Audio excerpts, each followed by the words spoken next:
Bueno, pues muchísimas gracias a todos por haber venido, por estar aquí esta tarde. Todo un éxito de convocatoria.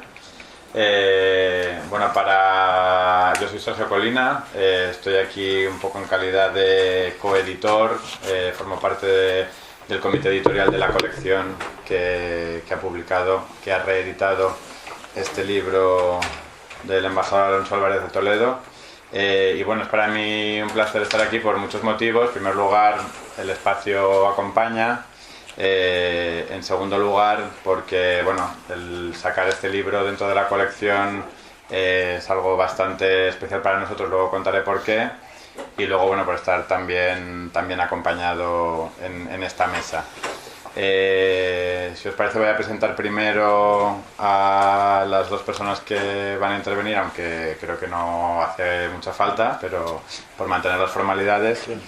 Y luego contaré un poco sobre la colección y por qué creemos que este libro tenía que estar en esta colección y lo hemos elegido para... En realidad, bueno, fue el último del año pasado, primero de este casi. Así que bueno, en primer lugar estará hoy con nosotros Manuel Gómez Anuarbe.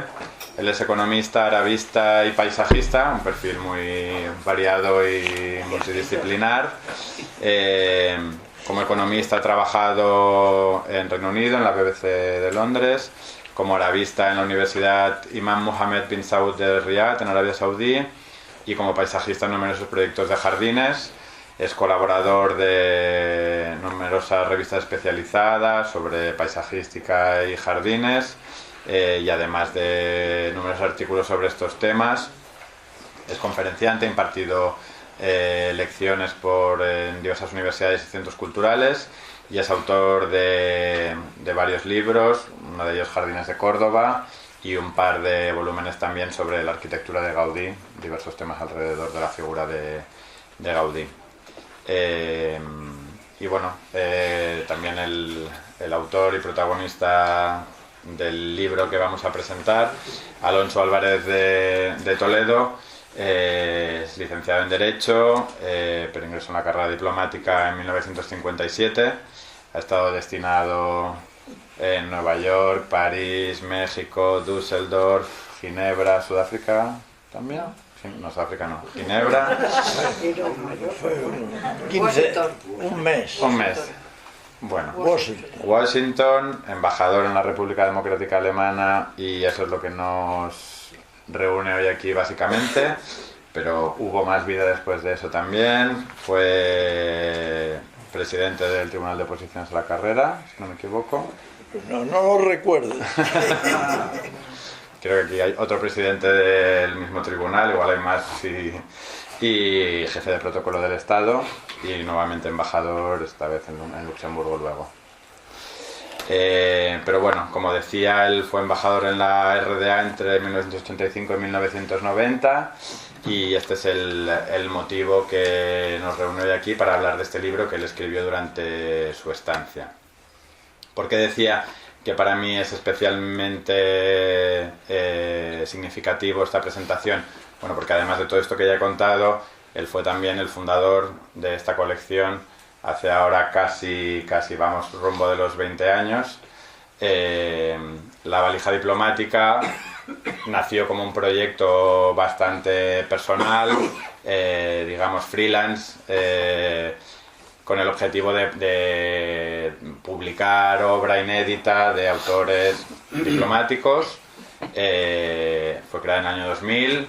Desde entonces ha publicado de forma regular, normalmente 3-4 libros al año, con alguna variación, con lo cual en todo este tiempo ya se han publicado más de 60 tomos de la valija, y precisamente toda esta trayectoria ya consolidada y demás es lo que nos ha permitido ahora, en esta nueva etapa, emprender una serie de líneas que os quería comentar. Bueno, el embajador tuvo la generosidad en un momento determinado de dejarnos a otras personas también colaborar en el proyecto, y se formó un comité editorial elegido por los propios suscriptores de la valija, del que ahora formo parte.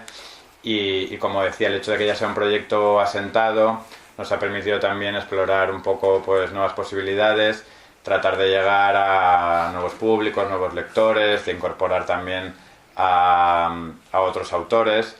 Hemos abierto un par de líneas, hemos publicado un par de libros, por ejemplo, escritos por diplomáticos extranjeros a propuesta de diplomáticos españoles y socios que ellos mismos han traducido esos libros. Es decir, nuestros suscriptores, aparte de escribir libros y publicarlos, también nos hacen un poco de captadores de talento, y en este sentido, por ejemplo, pues publicamos unas memorias del embajador italiano Piero de Masi sobre su estancia en Santiago de Chile antes, durante y después del golpe de Estado de Pinochet, y también con un tono más literario las memorias de infancia de un diplomático brasileño que, además de diplomático, es un gran escritor, premio Camões y demás, y también un compañero y suscriptor, Luis Marina, lo tradujo al español y lo pudimos publicar en la colección.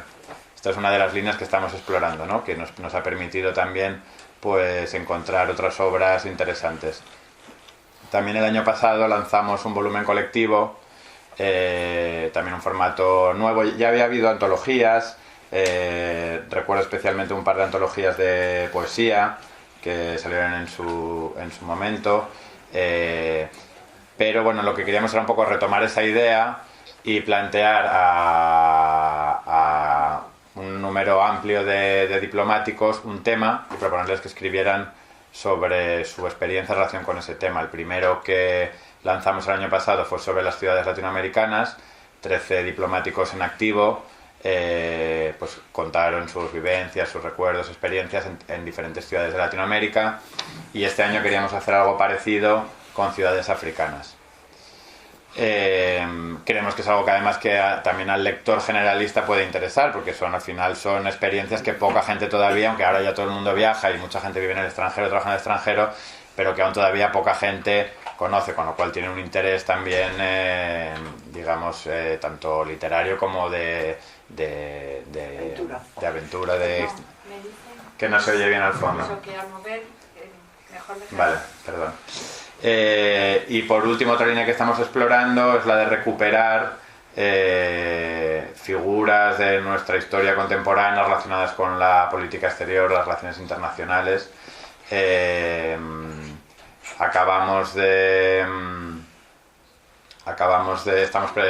Tenemos en cartera el libro Misión en Palestina, escrito por Pablo de Azcárate, que fue alto funcionario de la Sociedad de Naciones antes de la Primera Guerra Mundial, luego embajador de España en el Reino Unido, y tras el fin de la Guerra Civil, alto funcionario de Naciones Unidas, fue destinado a Palestina en el momento del inicio del conflicto árabe-israelí, y hemos recuperado su libro también sobre su misión en Palestina, que se había publicado en el año 1968 y estaba descatalogado y demás, lo cual nos parece que también una función que podemos hacer desde La Valija es recuperar este tipo de obras que están descatalogadas y poner en valor personalidades relacionadas con nuestra carrera, que también tienen experiencias por escrito y han hecho reflexiones que pueden ser de interés para el público actual.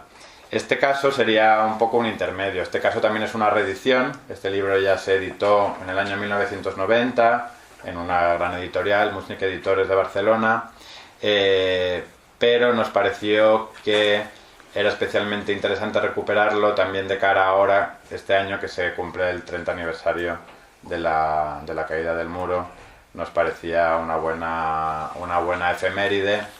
Y luego también, sobre todo, por el gusto, como decía al principio, de retomar entre nuestros autores a Alonso Álvarez de Toledo, que fue el principal impulsor durante mucho tiempo de esta colección.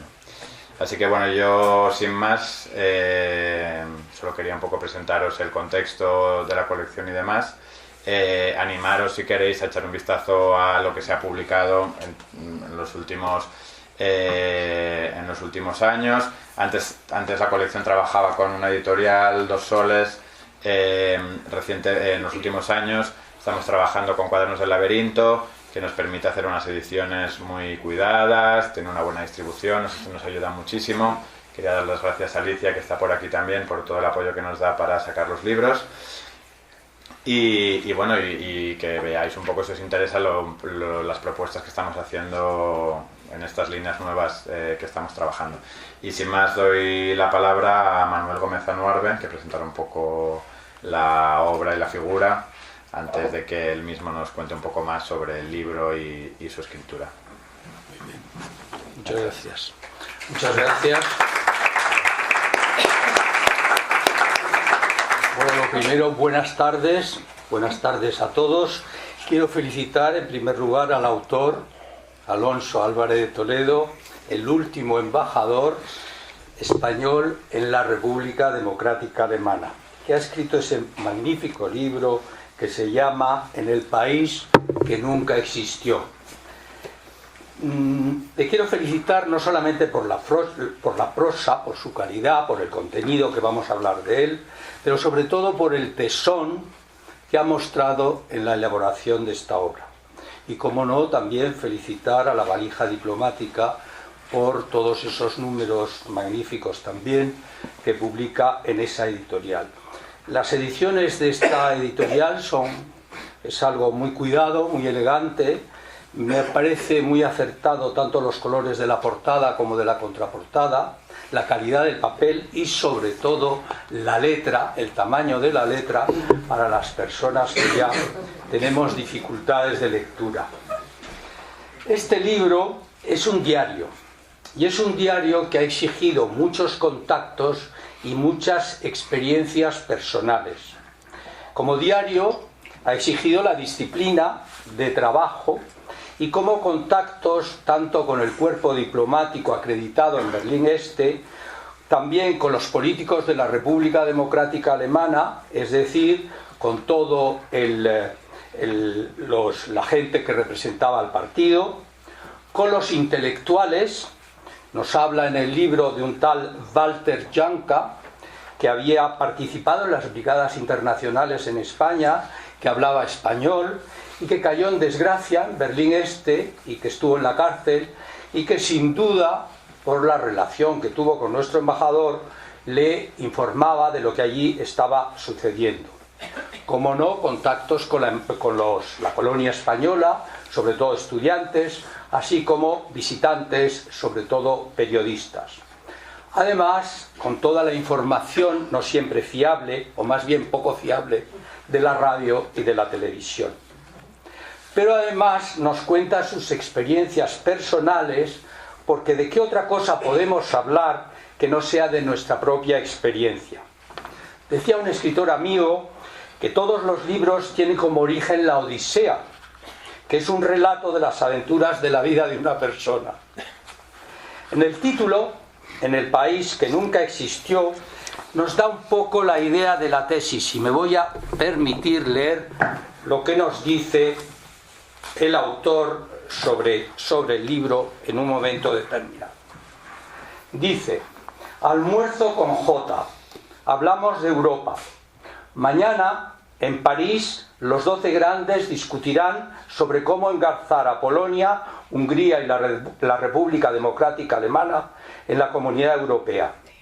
Le explico mi idea de que si fue necesario un muro y alambradas durante 40 años, es que nunca llegó a consumarse la división de la nación alemana. Nadie puede negar un espacio cultural germano.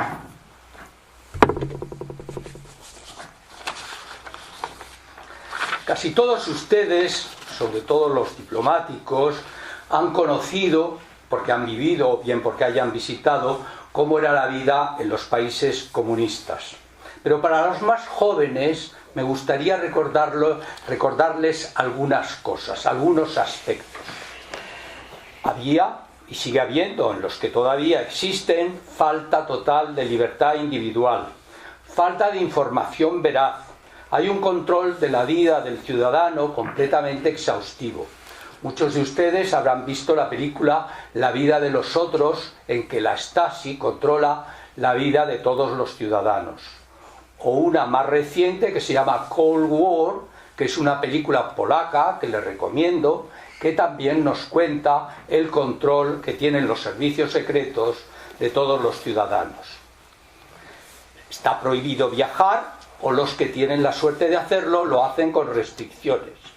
Pero como nos dice el autor, además de todo esto, la vida es gris, monótona, sin incentivos o perspectivas.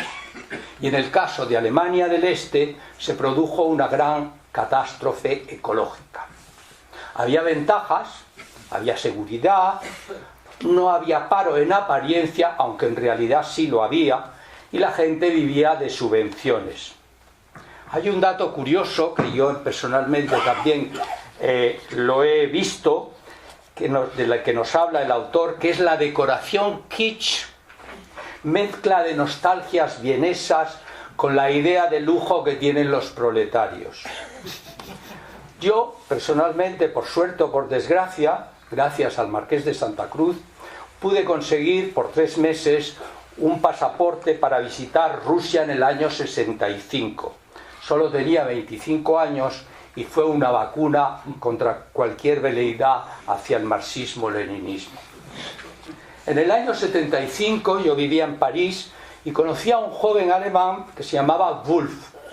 Era hijo de una gran autoridad alemana del Partido Comunista y él tenía la ventaja, podía viajar por algunos países comunistas, pero su sueño era conocer cómo era el capitalismo. Entonces, aprovechando, como en el año 66, la flexibilidad de la frontera en Checoslovaquia, huye y se va a los Estados Unidos. Allí se fue a California, al centro del capitalismo, hizo algunos papeles de extra, pero no le gustó nada. Entonces se fue a vivir a París, estaba encantado viviendo a París y, para hacer el cuento corto, llamaba a su madre cada 15 días y su madre le colgaba inmediatamente porque estaba segura y conocía que la Stasi la controlaba e iba a perder su puesto. Pero él insistía porque sabía que a su madre le daba una gran alegría saber que estaba vivo. Para situarnos en el marco de este libro, tenemos que tener en cuenta, y lo dice el autor, que Berlín Oeste era una ciudad sitiada en la Alemania comunista, y en Berlín Este, que era el comunista, se relacionaban por un lado por el Point Charlie, que los que conocieran, estuvieran en ese país. El metro circulaba por Berlín Oeste, pero en las paradas de Berlín Este no paraba y se podían ver las alambradas y los soldados con los fusiles. El otro puesto era el puente Bornholmer, del que vamos a hablar en un momento. Este libro es un diario de 6 meses, que va desde el 12 de septiembre de 1989 a 18 de marzo de 1990. Hay una frase de G.K. Chesterton que a mí me encanta y la he metido como fuera en esta charla. Dice Chesterton: el único modo correcto de contar una historia sería comenzar por el principio del mundo, de manera que en pos de la brevedad la totalidad de los libros empieza de modo incorrecto. En este caso hay muchas referencias al pasado, pero en ningún caso llega el autor hasta la creación del mundo. El autor es un relator, antes que esta palabra se devaluara. Trata de ser objetivo, cuenta su visión, da alguna opinión y muy pocas críticas al sistema, pero nos da muchos datos, nombres, fechas, acontecimientos, encuentros, etcétera, para que nosotros podamos juzgar, con notas a pie de página de quién es quién, de la cronología, lo que hace que la lectura sea muy amena. El autor, los que lo conocen, saben que tiene mucho sentido del humor, y eso se traslada al libro. Dice, cuando todavía no sabía que iba a haber reunificación, dice, por ejemplo: a este paso, bien pudiera ser yo el último embajador en la República Democrática Alemana. Y así fue. Cuenta también que en una sobremesa de la Embajada de Suecia se decían cosas como las siguientes: el último embajador, que apague la luz. Estamos escribiendo la crónica de una muerte anunciada. Ha habido siempre casos de un embajador acreditado en 2 países, pero nunca ha habido 2 embajadores en un solo país. Siempre hemos hecho un regalo al embajador que se va. Ahora, ¿cómo haremos que nos vamos todos? Este libro también es un libro de texto, fundamental para los estudiantes de historia contemporánea. Es un libro fundamental, como no, para los alemanes, para conocer su propia historia, y muy útil para los estudiantes de la escuela diplomática. Y desde luego para toda persona que quiera saber lo que ocurrió en Alemania. Hay 2 personajes importantes que no aparecen en este libro, pero que debo mencionar. Uno es Mónica, su mujer, que colaboraba con una fundación de terapia de niños minusválidos, con lo cual tenía una relación directa con la vida cotidiana en Alemania del Este. Además, tenía una cocinera de Utrera, que parece que hacía unos platos estupendos, pero que además de cocinar, reportaba a la Stasi todo lo que allí sucedía y todo de lo que allí se hablaba.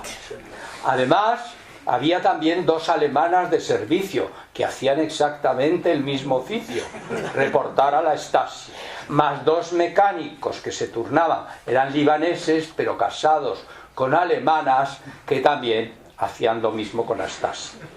Además, Mónica sabía muy bien que el teléfono estaba controlado.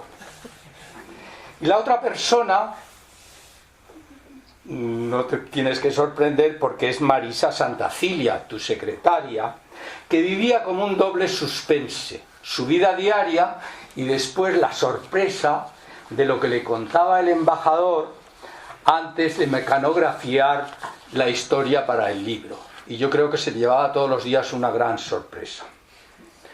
Como digo, este además es un libro de suspense, yo diría que casi policíaco, nunca mejor dicho, aunque se conozca el final en que el policía es el culpable. El título, en el país que nunca existió, nos da un poco la idea ya de cuál es la tesis de este libro. Y me parece que debo leer lo que me parece más importante del libro, que es la página 84. Y nos dice el autor: el equipo de informe semanal había venido a cenar a casa para después sacar unas tomas de un concierto de rock. En televisión habíamos visto a Schabowski era el secretario general de Berlín Este, anunciar en la conferencia de prensa con que termina cada tarde la reunión del Comité Central que los ciudadanos de la República Democrática Alemana quedaban autorizados a viajar a la República Federal y a Berlín Oeste. Kirsten, la intérprete, lo interpretó como que la autorización se refería únicamente a los emigrantes, ya que las visitas breves serían objeto de una regulación posterior. Había un centenar de personas congregadas en la acera izquierda, delante de la puerta metálica por donde cruzan al oeste los peatones. La gente conversaba con los policías sobre cuándo y cómo se podría hacer uso de la nueva reglamentación. En ese momento, desde el otro lado de la reja, 2 policías comenzaron a facilitar a la gente unas hojas con la reglamentación de aduanas para los ciudadanos de la República Democrática Alemana que viajan al extranjero. Un policía abrió la reja e invitó a pasar allí a los allí congregados que se resistían incrédulos. ¿Qué formalidades se necesitan? Ninguna. Yo solo tengo el documento de identidad. Es suficiente. ¿Y podremos regresar? Desde luego. Se miraron unos a otros y con una sonrisa medio azarada, varios cruzaron rápidamente la verja. Hablo con uno de los policías a quien conozco desde hace años. Tengo que insistir hasta que obtengo la autorización de pasar al lado occidental del puente con el equipo de televisión. Kirsten se resiste a montar, tiene miedo de ser objeto de una represalia. Cruzamos al oeste y desde ahí los reporteros enfocan con sus cámaras la emoción desbordante de los que acaban de cruzar por primera vez la línea prohibida. El fin de la muralla resta importancia a todo cuanto ha sucedido en la jornada. El embajador o el autor, en este caso, yo creo que, habiendo sido testigo de tal acontecimiento, el primero, resulta que yo creo que todavía no se lo creía, porque muchas páginas después nos dice lo siguiente: aprovecho que hay poco tráfico en el puente de Bornholmer y le formulo al policía amigo una pregunta que desde hace semanas me curiosea el cerebro. ¿Por qué se abrió precisamente aquí el muro? Se estaba agolpando cientos de personas, había nerviosismo, histeria. Si hubiéramos replicado con porras o con gases, no hubiéramos sobrevivido. ¿La decisión se tomó aquí o la consultaron con la superioridad, con los de arriba? Los de arriba, repite con una mueca que puede significar muchas cosas. No, la decisión se tomó aquí. Mejor no consultar. Como ya habían anunciado que el muro se iba a abrir,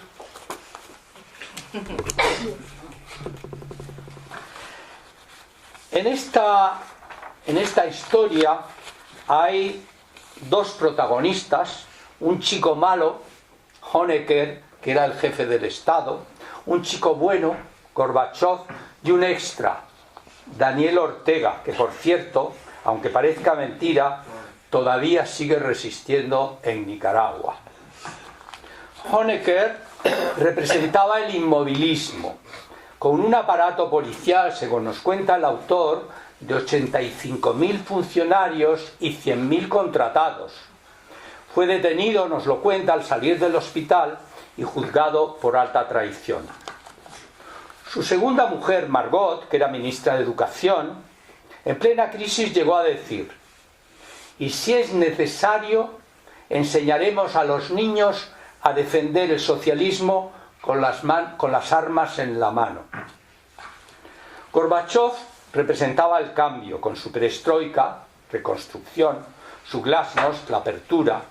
En mi opinión, todavía hoy día no se ha reconocido suficientemente su valor.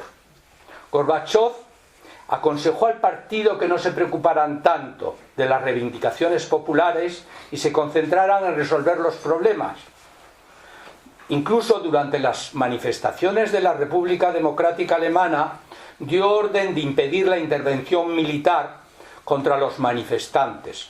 Dijo que las tropas soviéticas intervendrían en defensa de la población civil si ello fuera necesario.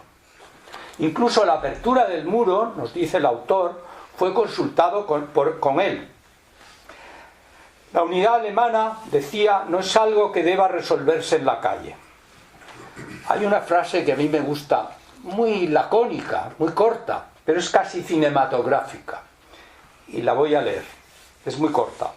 Dice: Gorbachov presidió en Moscú el funeral del Pacto de Varsovia. Van todos de negro, condenan la represión de la primavera de Praga y están dispuestos a discutir la reunificación alemana. Y todo ello cuando en la Segunda Guerra Mundial murieron 26.340.000 ciudadanos de la URSS. La revolución, nos cuenta el autor, fue una revolución tranquila.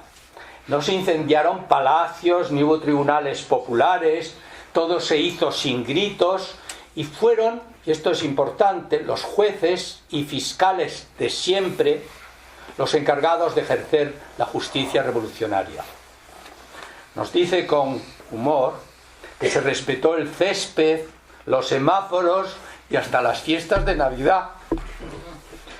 Lo difícil era distinguir entre el bulo y la realidad. Había un gran vacío de poder y los ciudadanos influyentes llamaban a prevenir la violencia. Pero hubo suicidios dentro de los responsables del partido, los altos responsables del Partido Comunista, y de presiones entre muchos ciudadanos, puesto que la situación no estaba clara. En los discursos políticos, nos dice, se escuchaba y no se interrumpía, solo al final se aplaudía o se abucheaba, puesto que fue una revolución que se hizo por la gente del pueblo, sin cabecillas, sin poetas y sin mártires. Había dos corrientes, la de aquellos, los políticos, que sentían el peligro de la calle, y la de los inmovilistas, que eran los viejos del partido. Dice el autor que si en los primeros meses de la revolución se hubiera dado la opción de una república democrática alemana, con libertad de opinión, de viajar y de información, muchos se habrían opuesto a la reunificación. Pero es fácil proclamar la libertad cuando se ha nacido en ella, puesto que no hay riesgo. Hubo dos revoluciones, una desde las bases del partido contra la cúpula y la otra, la de la población, contra el partido, de tal manera que aproximadamente 1,5 millones de miembros del partido devolvieron el carné y se unieron a la población. Sobre la revolución nos dice el autor: difícil cambio el que espera a estos sufridos alemanes, que tendrán que deshacer todo lo que han hecho mal durante 40 años. Desde luego, el protagonista para el mundo entero fue el muro, cuya construcción y su destrucción fue, de alguna manera, conmovió al mundo, puesto que supuso el fin del telón de acero. Hay miles de anécdotas, todos vimos, no sé si los más jóvenes, por televisión, cómo la gente trataba de coleccionar ladrillos, puesto que el muro representaba algo real, evidentemente, pero algo simbólico y muy importante. Se creó tal coleccionismo de ladrillos que hubo que encargar a una empresa, la empresa Limex, para que se encargara de una demolición organizada y de la venta de los ladrillos. Con sorna nos dice el autor: el muro se construyó para que se fuera la gente y se derribó para que se siguiera yendo.